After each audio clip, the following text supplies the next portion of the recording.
The Wayback is back as the Internet Archive comes online in read-only mode, an AI-driven Gmail phishing scheme that defeats even the experts, and a Canadian company's quantum computing platform is used as a major step in cracking military-level encryption.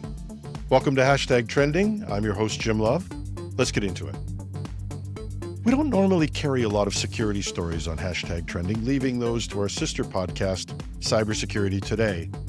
But each of these three stories was newsworthy for both audiences, either keeping you updated on major news or, in the case of the Gmail story, providing a warning that everybody needs to take heed of.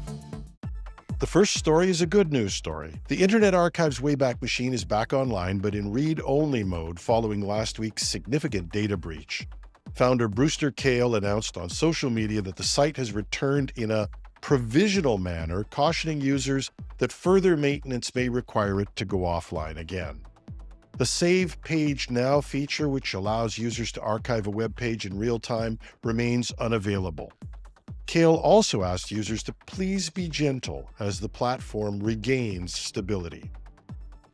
Last week's breach saw the Internet Archive fall victim to a series of distributed denial of service (DDoS) attacks and a hack that led to the exposure of sensitive data for millions of users.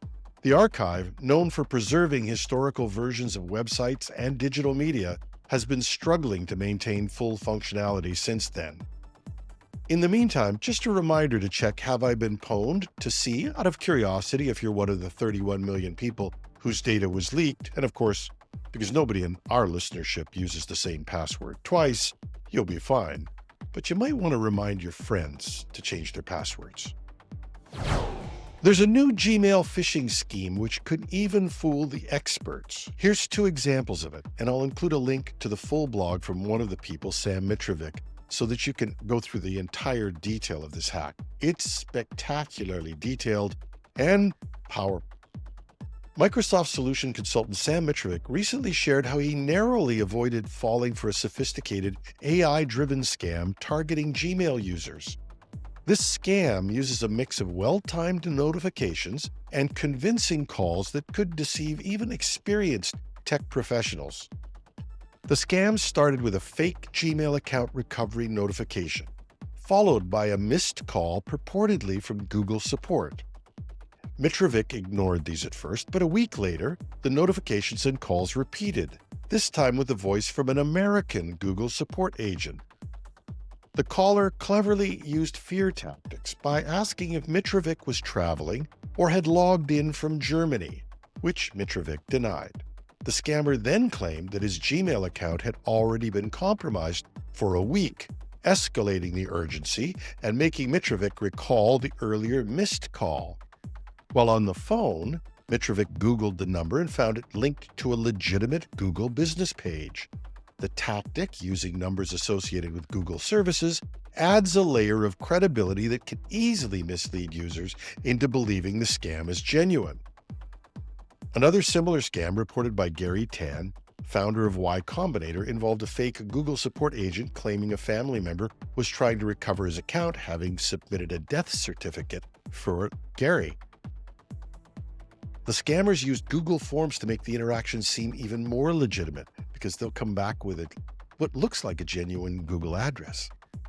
Mitrovic eventually recognized the scam when he noticed the voice's spacing and pronunciation were too perfect, a sign that it was AI-generated. His advice and experience serve as a warning. No matter how convincing the scam, Google will never reach out like this. Always double-check any unexpected support calls or requests and avoid making hasty decisions under pressure. I asked myself, would I have been fooled by this? The giveaway is, I've tried to solve problems with Google in the past, and I wouldn't believe that any human being is ever going to call me. But an AI call? Jokes aside, whether you use Gmail or not, these sophisticated types of attacks are becoming more and more common, with AI providing the basis for increasingly sophisticated and convincing attacks. Chinese researchers have claimed a major breakthrough in quantum computing by using a Canadian-made D-Wave quantum computer to attack encryption algorithms commonly used in banking and military applications. Notably, the D-Wave advantage was originally designed for non-cryptographic applications such as logistics and finance, rather than breaking encryption. The research was led by Wang Chao of Shanghai University and represents what they call the first quantum-based threat to these widely adopted security systems. The team used the D-Wave advantage to target algorithms known as present, gift64, and rectangle, foundational to the substitution permutation network (SPN) structure, which underpins the Advanced Encryption Standard (AES). While they did not manage to crack specific passcodes, their success signals an early, growing threat to even military-grade encryption.